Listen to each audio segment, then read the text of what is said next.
Assalamualaikum warahmatullahi wabarakatuh. Saya Oktadiva Violeta dengan NIM C1C020046. Saya dari Prodi Akuntansi S1. Di sini saya akan menjelaskan tentang analisis deskriptif. Sebelumnya saya akan men-share screen terlebih dahulu PPT saya.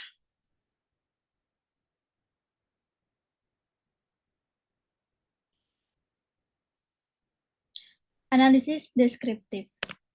Pengertian deskriptif, kata statistik berasal dari bahasa Latin, yaitu status yang artinya negara atau menyatakan hal-hal yang berhubungan dengan ketatanegaraan.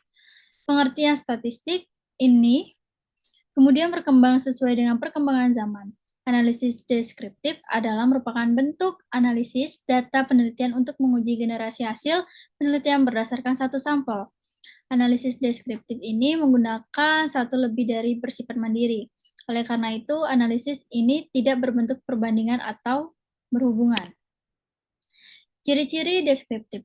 Terdapat beberapa ciri-ciri statistik deskriptif, yaitu yang pertama ada statistik deskriptif hanya berhubungan dengan hal menguraikan atau memberikan keterangan-keterangan mengenai suatu data atau keadaan atau fenomena.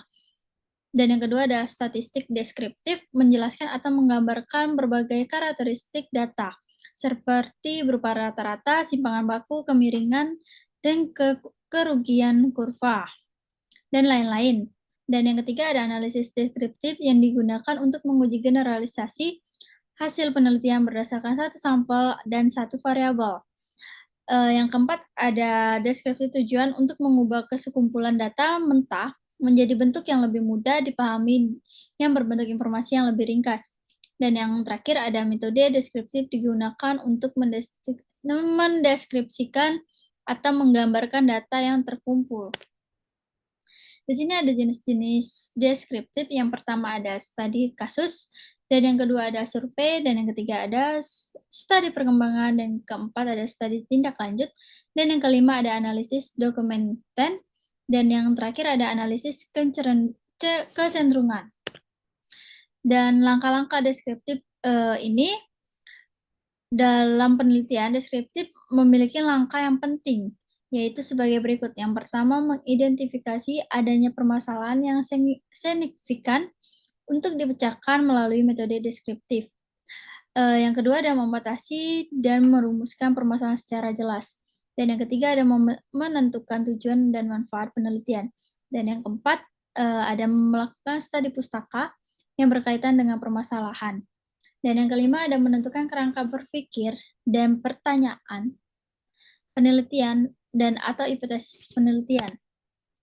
Dan yang keenam ada mendesain metode penelitian yang hendak digunakan termasuk menentukan populasi, sampel, teknik sampling, instrumen pengumpulan data, dan menganalisis data. Dan yang ketujuh ada mengumpulkan, mengorganisasi, dan menganalisis data dengan menggunakan teknik statistik yang relevan. Dan yang terakhir ada membuat laporan penelitian. Kelebihan dan kekurangan deskriptif. Kelebihannya statistik deskriptif ini dengan kumpulan data bisa tersaji dengan ringkas dan rapi, serta mampu memberikan informasi inti dari kumpulan data yang ada. Informasi yang diperoleh dari statistika deskriptif ini antara lain ukuran pemutusan data, ukuran penyebaran data, serta kecenderungan suatu gugus data. Dan kekurangannya statistik ini deskriptif hanya terbatas pada menyajikan data bentuk tabel, diagram, grafik, dan besaran lain. Statistik ini hanya bisa digunakan untuk sampel data yang sedang dipelajari dan tidak dapat digunakan untuk melakukan generalisasi atau mengambil kesimpulan tentang populasi atau kelompok lain. Pengambilan kesimpulan dalam statistik deskriptif jika ada hanya akan ditunjukkan pada kumpulan yang ada. Baiklah, kesimpulan dari materi ini, statistik deskriptif adalah statistik yang mempunyai tugas mengorganisasi dan menganalisis data angka agar dapat memberikan gambaran secara teratur, ringkasan, dan jelas mengenai suatu gejala, peristiwa, atau keadaan sehingga dapat ditarik pengertian atau makna tertentu.